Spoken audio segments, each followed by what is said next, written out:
This time in the Magic Kitchen, we are coming to you from the kitchen. From the actual kitchen. I'm Leandra Witchwood. And I'm Elyse Wells. And welcome to the Magic Kitchen podcast, where we talk about magic, kitchen witchcraft, herbs, and everything in between.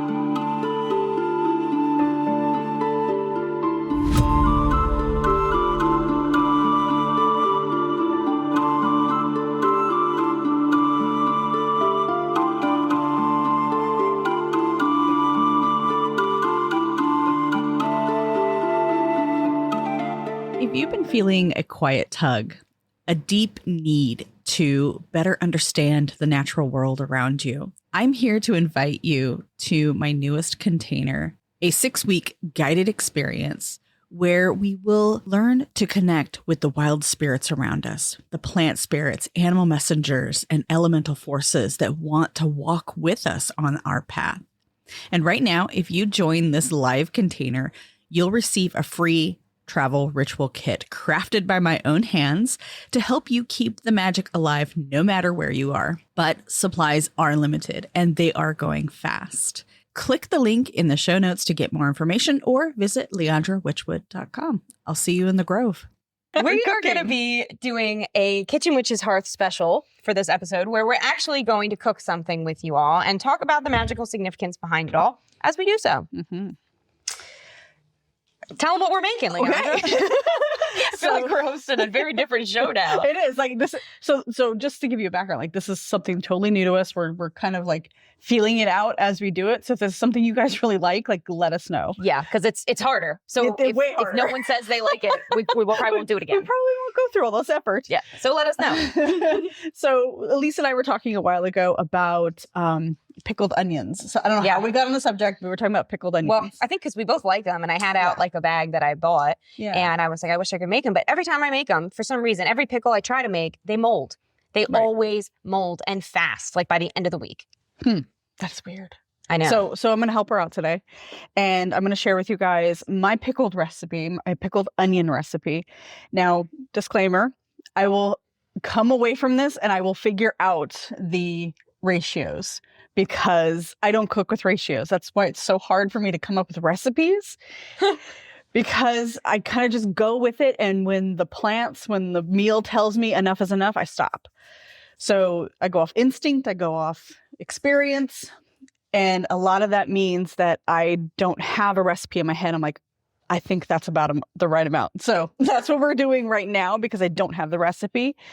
But as we're going through, I'll make note. You can help me. And we're going to make 2 different styles. So we're going to make the one that I typically do, which is onion and garlic. And then we're going to add some spices and some extra stuff to the other one. So I have 2 different options for you. And one thing I want you to understand is this isn't rocket science. So don't feel like you have to follow exactly the way I'm doing it, the way we're doing it. And same with the recipe. When I finally get that together and I have that out for you guys to download, it's an approximation. So if you have onions that have a little more water, maybe you want to back off the water a little bit, whatever works. But I'm not. This is where your intuition helps. It really. This is kitchen witchery. Like we're not. This is this. That is that linear style of anything. It's intuition. It's flow. Yeah, very much flow. Yep. That's why I don't do any French recipes because they're like, they're very precise. At least 37 whisks. And I'm like, no, I'm not counting any whisks. Well, and that's probably why I'm not a baker too, because baking is very precise. And I'm more of like, you know what? Last time I put in a pinch of salt. This time I think I'm going to put a 1/4 teaspoon. Last time I put in a 1/4 teaspoon of cinnamon. You know what? I think it needs a half. So these are the kinds the same way. Yeah. And that's really what kitchen witchery is you're listening to your dish in the moment. You are making sure that you're tuned in. Yeah. And this is one of the reasons why I recommend always using fresh, whole ingredients as often as possible. Now, I'm going to show you a couple of different options for this with the garlic, but I prefer fresh, whole ingredients because they will whisper to you. They will talk to you. They will tell you when enough is enough, when more is needed, when the time is right. Mm-hmm. And our cravings tell us a lot about what we need. You know, the medicine of these plants, we can take it as, oh, it's just an onion and garlic. But what a powerful protector that can be, especially when made with the intention of protection. Yes. And then taken with that when you eat it, that same intention. Yeah, absolutely. So, yeah, I'm excited to talk through kind of the purpose behind what we're going to make too. Like what this pickled onion dish can be good for, when you can use it, why you might want to make it. Mm-hmm. But I think what I love about this is it literally evolved from me just wanting good onions. So that's also, I think, part of kitchen witchery is like, I don't always crave pickled onions. So what is in them that you need? I need? And what's interesting is I think I know the answer. You brought out your lemon. Yes. So this was on Instagram. You may have seen it in its new form, but I had 3 days in a row of awful anxiety, like crazy anxiety, like waking up as if I was about to get like attacked. It was a really scary anxiety. And I wake up with anxiety sometimes, but that was a different level. And I also had flies in the house. And I was like, okay, that's 2 for 2. Bad energy is being sent towards me. Which I think to tell you this, I think this morning I figured out the culprit of it. Oh, no, you haven't told me yet. Okay. So I'll share that with y'all too. But so I called Leandra up that day and I was like, dude, this is happening. What do I do? And she said, well, roll half a lemon in salt. And if it, dries out naturally, then you're good. If there is black stuff, if it molds, or then rots, it's not. And what's interesting is I have a little bit of both. Yeah, you do. The bottom is all rotted. So if you're watching this on the video, you can see this. And this video is available in both of our communities. So you can go watch it over there. I definitely had some bad energy coming towards me. I think it took care of it though, because the rot has not traveled. Yeah, it's dried. Yeah, you're good. So it feels better. And the flies died the day after. So this absorbed all the energy. I'm thinking I need to bury it somewhere and get rid of it, or I might go throw it in Mama Susquehanna down the road. Yeah. But also I think I figured out what it was.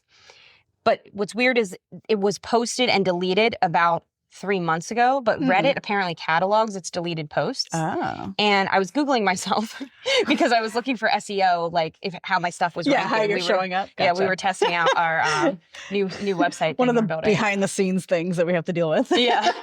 And the 10th or 12th result was this deleted Reddit post from, I remember the comment exchange, a nasty commenter on Instagram. Ooh. So it was really interesting. They had tried to I guess cancel me or whatever. And it looks like the post was deleted last week. Nice. Which is when I put this guy out. That's very interesting. Yeah. Not a coincidence at all. Absolutely not. Yeah, it was crazy because, they always say haters are a sign that you're doing well. Doing the right thing. Yeah. Yeah. So that felt kind of cool, honestly, having some real deal haters. So, yeah. Here we are.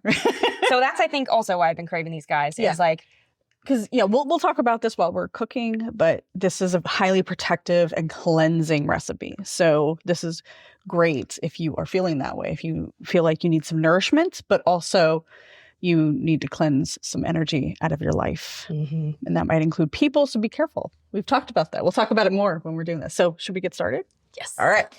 So what we're going to do first is I have 2 red onions here, and we're going to slice them. Now, however you want to slice them, it's up to you.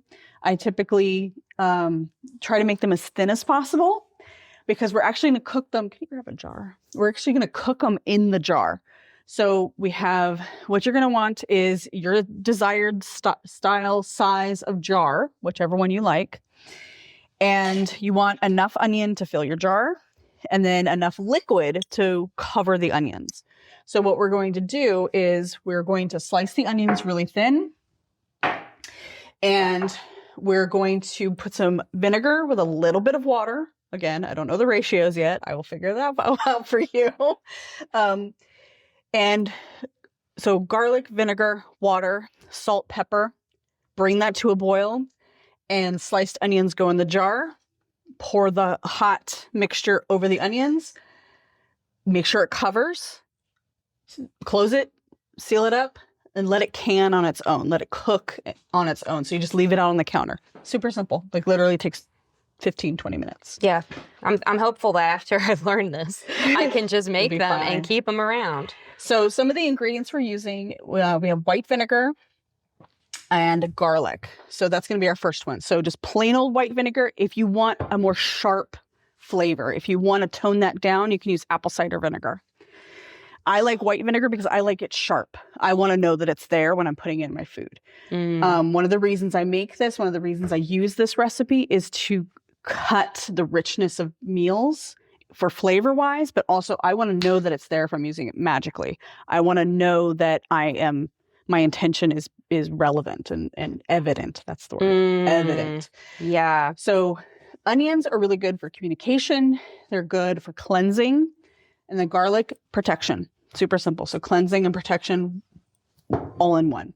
So I have two different kinds of garlic here. So I have your regular garlic cloves that you recognize, but then I also got the pre-minced garlic. Now, if you're my daughter, you're doing the ew right now. Yeah, I can use sometimes the one that's like a can and it has like the already pieces, but the paste, I don't think I've ever used before. I love it, especially if I'm in a hurry, because all I have to do is squeeze out the right amount and I'm done. I don't have to sit there and chop because sometimes one teaspoon is 1 clove, it says. So that's easy. Because sometimes when you're chopping, it gets sticky and then you have to rinse your hands and then it gets sticky and it's all over. And it can become a whole thing. So if you don't have time to spend time with your garlic, you can use this pre-made paste in the jar, whatever you like.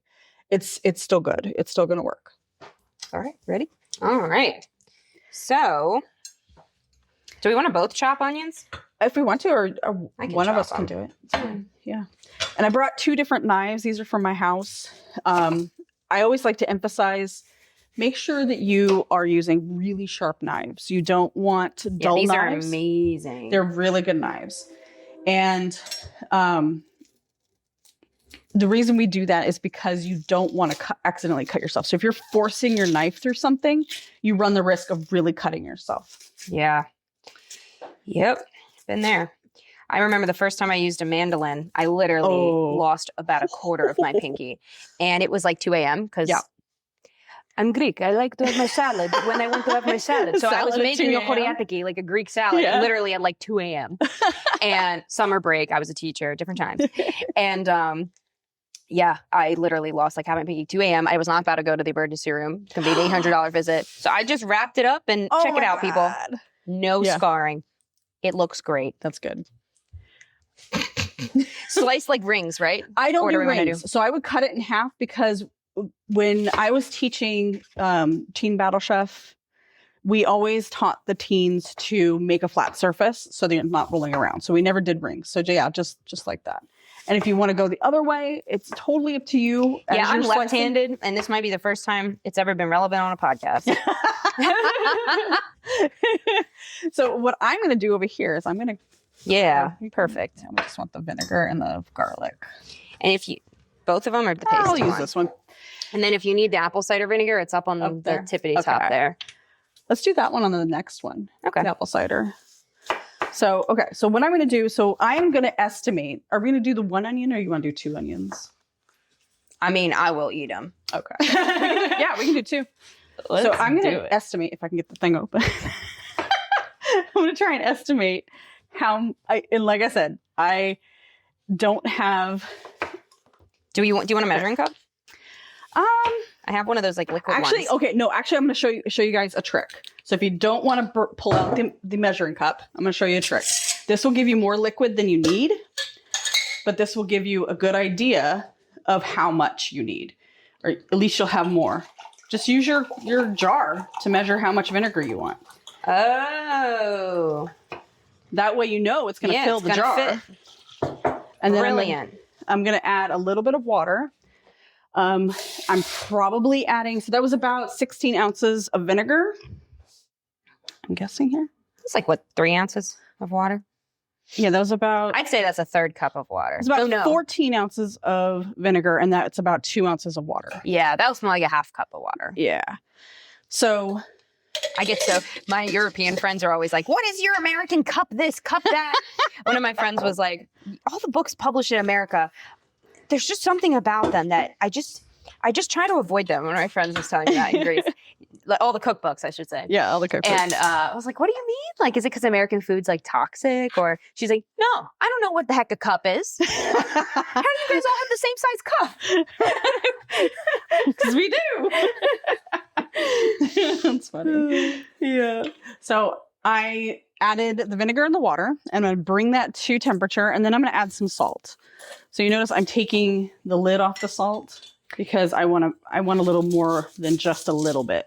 Well, and it also, like when I'm cooking, and some people are like, ew, that's gross. But when I'm cooking, I don't just add a spice to the top. I always put it in my hand first. Yeah. And then sort of like distribute it so that I can get contact with the spirit of that plant. Yes. Yes. And we can have that moment there as we're about to as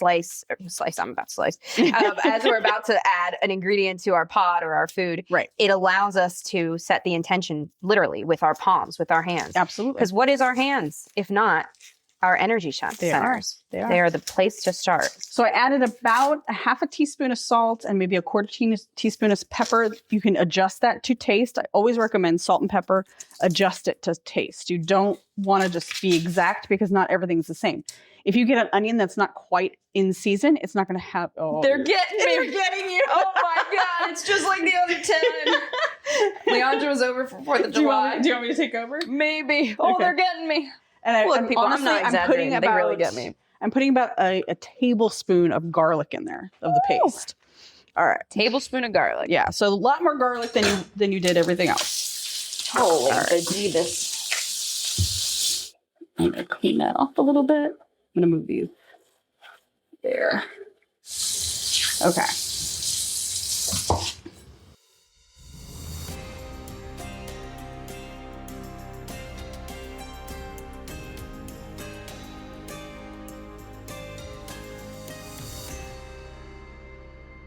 I announced my retreats to Delphi and Sacred Greece for 2026 in early July, and my Delphi retreat sold out in just 8 days.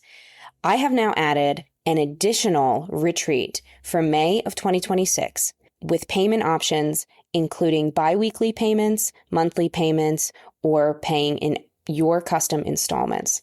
If you are feeling the call to deepen your practice by connection to the sacred lands where many of the West's witchcraft and pagan practices derive from, join me in 2026 on an immersive pilgrimage. In sacred waters, meet the monk seals, the ancient seals that Homer writes about. In Artemis and Elyse, meet Hecate and the goddesses that help us with shadow work and healing our feminine wounds. Swim at the temple of Hera. Meet the oracle. Be one of the few who have met the oracle in modern times at sites unexcavated and left abandoned for thousands of years. I have been working intently with the land of Greece for the past 5 years, deepening my personal connection to the land to be shown these special places that I am now being given permission to share with you. Don't miss this opportunity. If it's calling you, visit seekingnumina.com/Delphi retreats for more information or follow the link in the show notes. Whew. Man, I swear I have like a special issue with onions. Like, when they get me, they get me.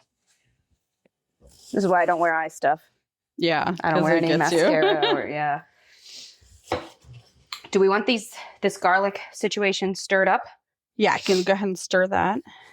And then once that's all stirred and ready to go, we'll leave it to boil. Actually, that's kind of thick. Oh, and I can talk about magical intention with the containers that you use. Yes. So the jars that you use for a special something, you know, like, okay, like in my situation, I've got this potential negative energy coming at me. If I'm doing a kitchen spell for that, you know, these onions are for protection. I'm going to eat them every meal for maybe a moon cycle, right, to keep that energy clear. Yes. Keep the negativity away. You can get really detailed with this. You can decide that maybe on the night of the full moon, you're going to take the jars outside to bask in the full moon and be blessed by the moon's energy. Yep. Maybe you take it outside to get the sun's energy. Maybe you decide that this is more, a masculine problem. Maybe you know who's sending the negative energy and you're like, Apollo can take care of this. Yes. Yes. So that's a really fun way to enhance your kitchen witchery is if you're planning ahead at all, you can make your jars part of the fun. Yep. Stick them under the moon, charge them. And same with your utensils. This utensil is from Cucina Aurora, Dawn Hunt. Honestly is a really special story. I have had this spoon since I was, I think, 17 years old. I went to, and I only use it for kitchen witchery. I went to Fairy Fest at Spoutwood in Pennsylvania. And it was the first time I went out as a witch out of the broom closet. And it was in public. Like, that was the first time I ever did that. Ooh, it's boiling. Okay. Yeah. Just let it go for like a minute. Okay. I am filling the jars over here with the onions. Nice. They look beautiful. And they will. And I love this because, first of all, red onions are so full of antioxidants and phytonutrients. And then when we pickle things, when we ferment things, that like gets ramped up. Like our body is like, yes, more please. Should I turn it down? Yeah, go ahead and turn it down a little bit. Yeah. Just let it boil. Antioxidants are so underrated. People are always worried about nutrition, protein. In America, people are really obsessed with getting enough protein. Right. But yeah, I think it's all about amino acids and antioxidants more than we realize. Okay. And we can let's fill this one because that was what I measured it for. Okay. Go ahead and just So we just boil that vinegar and with just the pour it right salt, over. pepper, and garlic. Whoop, and then we pour it right over. All right. I'm You're nervous about left-handed. the spout. All right. So this is also an important lesson in commitment. What do you want in this life? Are you committed to this protection? Pour it. There you go. Excellent. And Not then you should bad. have a little bit left over. And we can either, you can maybe pour in this one, Yeah, actually, the little one. the little one. He can maybe be the mixed. Yeah, it might If be. we have. Oh no, No, it's gonna do it. might. Ah, perfect. I'll go a little overboard. Yep, that's fine. Okay. There we go. And then we'll just cap those and let them steep. So right now what you see is that they're pretty light, but that hot liquid is going to start cooking those onions. And we're going to leave it out on the counter to do its thing. And then they'll turn like a beautiful like purple fuchsia. They'll turn great. I can't believe how easy this is. It's so easy. It's comically easy. It's so easy. They'll seal themselves. So like for those Yeah. who don't know, traditional canning is like hard work because you have to seal it properly. Mhm. And sometimes people will be like, you can get heat sealing, you can do this, you can Yep. get machines that do it for you. But how long would you, with this type of sealing, how long will things last? I've had a jar that's a month old now. Wow. And it's Yeah. good. And it's good. Yeah. And it's unopened. I do stick them in the refrigerator after I After they seal them. ferment a little bit. After they start their thing, I do stick them in the refrigerator because we're not doing an acid seal, another canning thing. So, because it's not, it is an acid seal. It could go in the cupboard as long as you don't open it, but I prefer to keep them in the refrigerator. Look at them in there, guys. They're doing great. They look beautiful. I'm so excited to eat them. Are they good on a barbecue sandwich? Oh yeah. Anything that has like craving that. richness or like that's got like the creamy fatty textures, really good. I love them on salads. I'll eat them on sandwiches, charcuterie, really good on charcuterie. Wow. Yeah, I So- definitely need to expand my horizons on my red onion life. You can put them in everything. So for the next one, are we The going to do next one. something fancy schmancy? Let's do the red wine vinegar or the apple cider vinegar. And if you want to add some of your spices to it, you were talking about like caraway. Yes, I was thinking caraway seeds Okay.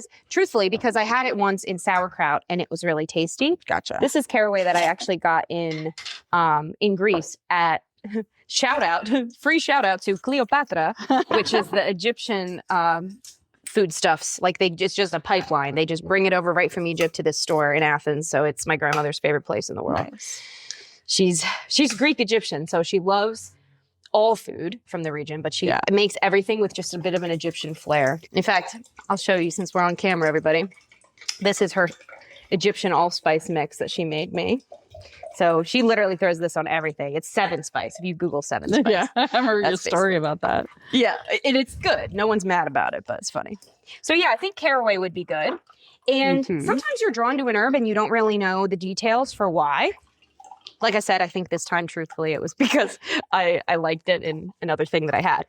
But Leandra brought the classic, the only Scott Cunningham's Encyclopedia of Magical Herbs, which you've got like a nice, it's the expanded and revised. It is. I have the OG from Goodwill when I was in middle school trying to like build a magical library on a non-existent budget. Yep.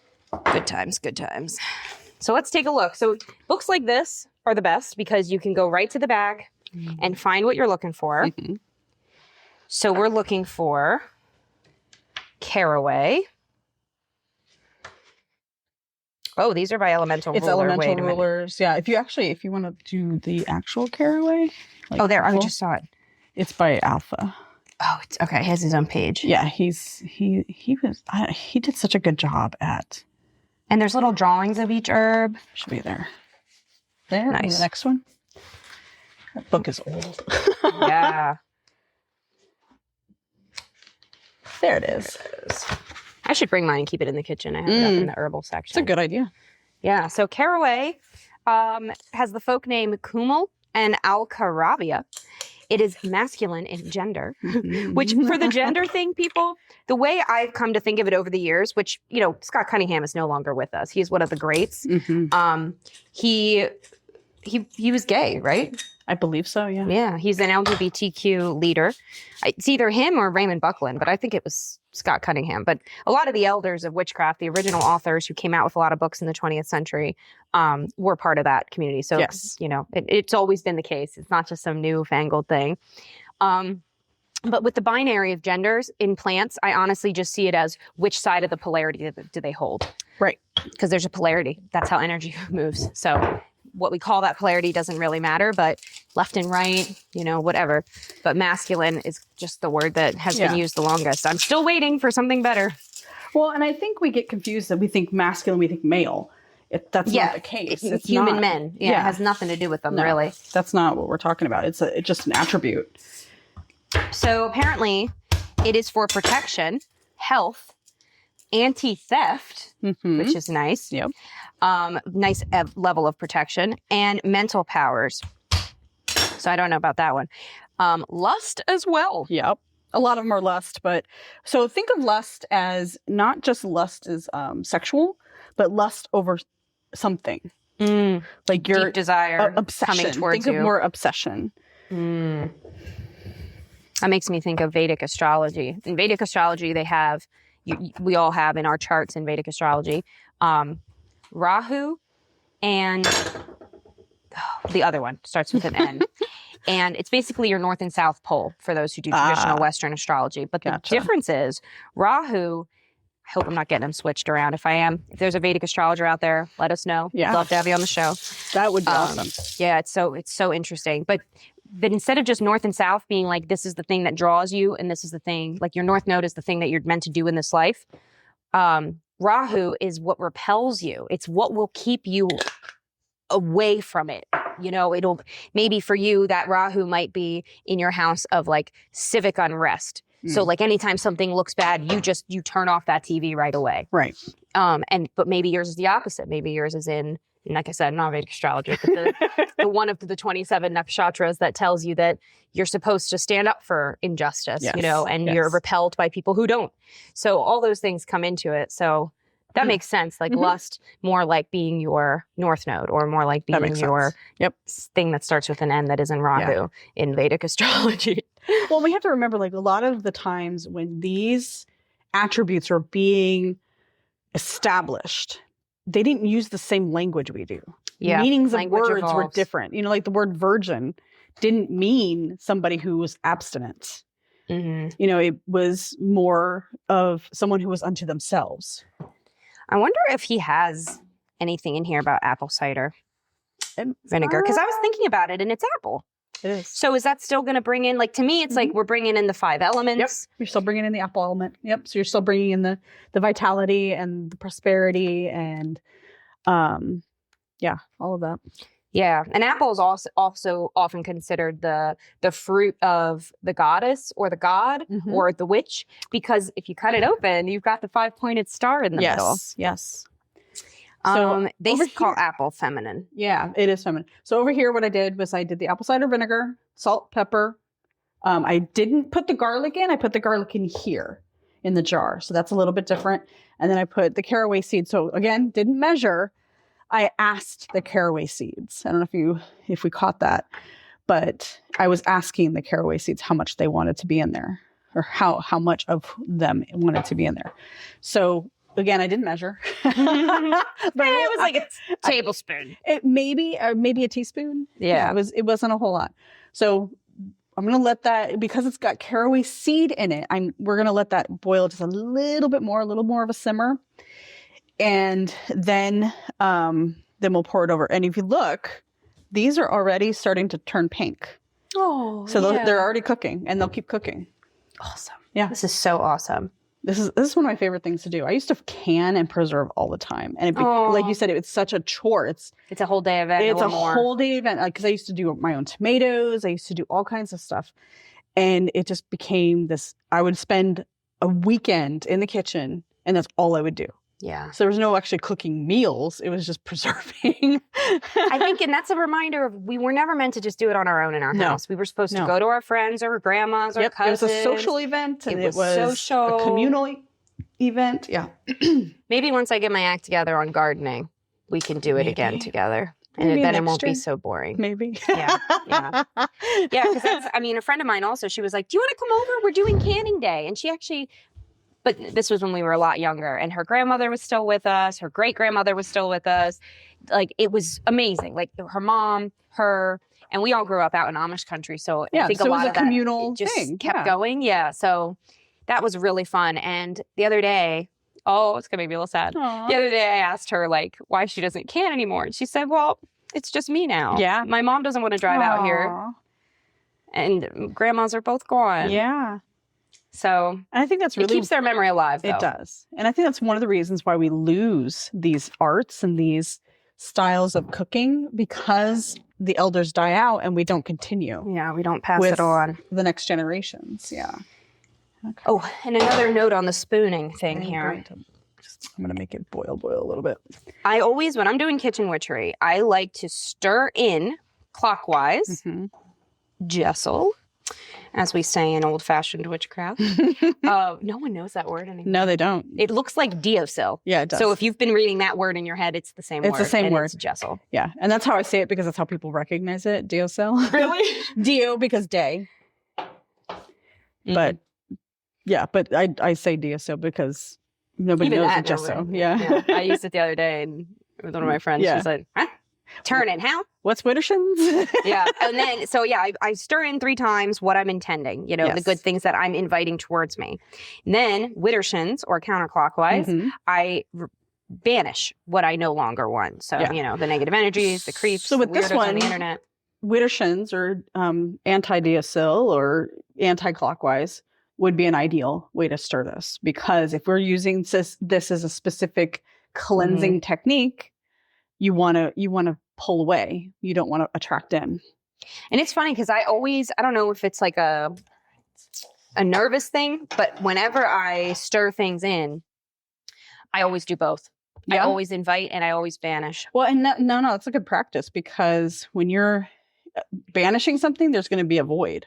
Yeah. Yeah. So what do you want to fill it? Yep. What do you want to fill that void with? It's like when we see people do this all the time. They leave their husbands, or they break up with their boyfriends or girlfriends or partners, and then they decide to get in a new relationship that same weekend. Oh. It's like, well, no, you can invite something else. It doesn't have to be another partner. It can be that hobby you've been wanting to pick up. It can be that book club you've been wanting to join, but it's too far across town. Well, now you've got time to go. Yep. So, all right. Then here we have them. Here they are. They're all ready to go. Crazy. They're cooking in their jars. They look so good. Yeah. I'll show this to It's hot. Be It careful. is so hot. Look how cute. Oh, and Willie's Hey, coming Willie. to inspect the unofficial mascot of. Hey, buddy. We actually have like 4 cats in the Magic Kitchen podcast team all together. Yeah, the two of them you don't ever see because they're hiding in the house. No, yeah. I feel like everybody who's got 2 cats knows there's a hider. Yeah. Willie, you want to say hi to the people? Yeah. Yeah. Hi, buddy. There he is. How you doing? He's always the like little stink like guy. onions and vinegar in here. He's really sniffing. I don't know if the mic's picking him up. He is not thrilled. He's like, My why is baby. it so smelly in here? It smells like food, man. He's like, I'm going to go drink water. Yeah. Can I eat some of my food now? There you go. Yeah, he loves being in the frame when we're sitting down on the couch and, Yeah, and he filming. does. He really does.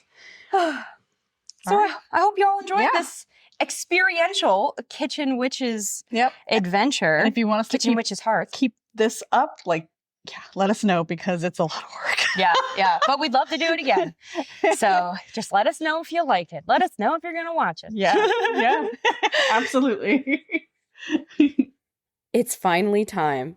My book, Sacred Wild, An Invitation to Connect with Spirits of the Land, is now available for pre-order. Pre-orders are the #1 key to a book's success. They help Sacred Wild reach more readers and even bestsellers lists. If you love the Magic Kitchen podcast, this is a great way to support my work. Pre-order now at seekingnumina.com/pre-order. Thank you so much for listening. Merry meet Merry part and merry meet again. Thank you for joining us on the Magic Kitchen podcast. Please visit my website, leandrawitchwood.com, for news, information, and more episodes. I'm Elyse Wells, and I can be found at Seeking Numina on YouTube, Instagram, and Facebook, and seekingnumina.com.